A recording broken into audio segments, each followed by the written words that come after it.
It's not brand new at all, but a report has been done, a survey done by a mob called Council Watch in Victoria. It's told us what we all thought was true, which is that people hate their councils and they want them to get back to basics. Who would have thought? This survey of 1,300 people found that the top priorities were maintaining and upgrading roads, footpaths and parks and removing dumped rubbish. What a surprise! Do you want to know what they put at the bottom of the list? The things they didn't want their council getting involved in. Councils should not be amplifying climate change, equality, Indigenous issues and LGBTQIA plus issues. What a surprise. People are paying their rates and they simply want their councils to do the things that they pay them to do, the money that they compulsorily take from us every year in increasing numbers. I think my rates went up 7% on my property in Adelaide, for heaven's sake. How ridiculous is that? 96% of people in this survey believed that there was some level of corruption within their council, whether that was in terms of development or councillors, receiving gifts, etc. on the side. 80% of people said their council's performance was poor. The system is broken. Why don't we just get rid of the bloody things? I know in New South Wales today the Premier's opened the door for amalgamated councils to sort of de-amalgamate. We need more amalgamations. Bring them all together. Go down the Brisbane model, one big council for the city, get rid of all the CEOs, get rid of all the councillors, get rid of all the mayors and just look after the roads and the rubbish. How hard? I've always wondered, what does the local government minister do in each state? Because wherever you go, you get the same results, right? As you pointed out, this survey tells us what we already knew. 80% of people say their local council performs poorly. The only surprise about that is it's only 80%. You'd think it would be more. But this is not a surprise. The other 20% are employed by the council. Well, that's probably true, yeah.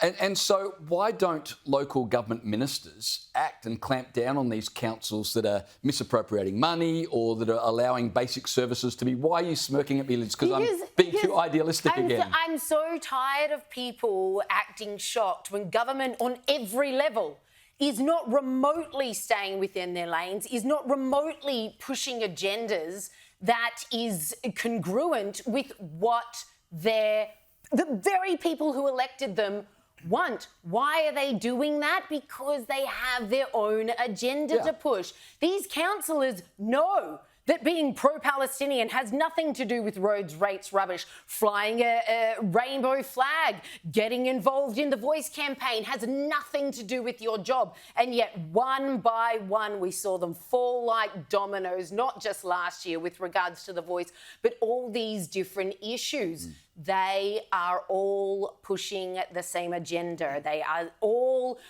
answering to a far greater call. And those of us who are watching this all happen beautifully in tandem, our federal government perfectly in tandem with so many other governments in Western democracies, like the immigration issue that we just talked about in America, that is happening worldwide in the West. I was watching today massive Irish, like thousands of Irish people out in force saying you have to stop these immigration policies. These can't be allowed to continue. We're seeing massive uprisings across the West. None of the mainstream media, again, ever touch on it. And I know that what we're talking about right now is local government, but it is no different. People need to pay far more attention to who they are voting for. Yes, even if it's local government, because your rates are being wasted on these ridiculous issues. You just want your bins emptied. It's not going to happen unless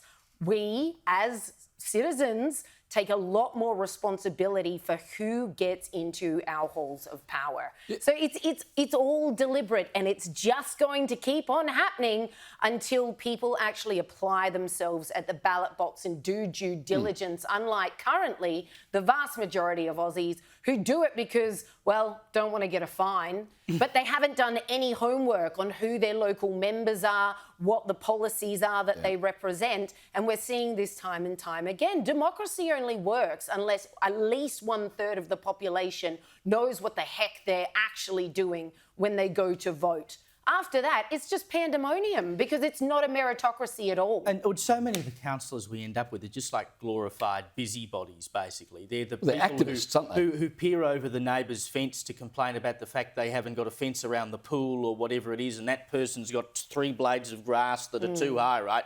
And these are the people who then feel motivated to run for council, that or their political aspirants. So you end up with all these weirdos and misfits sitting in one room, pushing different barrows, and it just becomes this great melting pot of nonsense. Which is why 92% of the respondents of this survey said we want councillors without political affiliations. Correct, yeah. Because, you know, a great many councillors run for council as a stepping stone to then either jettisoning themselves into state parliament or federal parliament. So for them, it's like a stepping stone. I cut my teeth. I better get a bit of name, face recognition going on. They don't intend to be lifelong councillors, and they don't necessarily care for the job at all.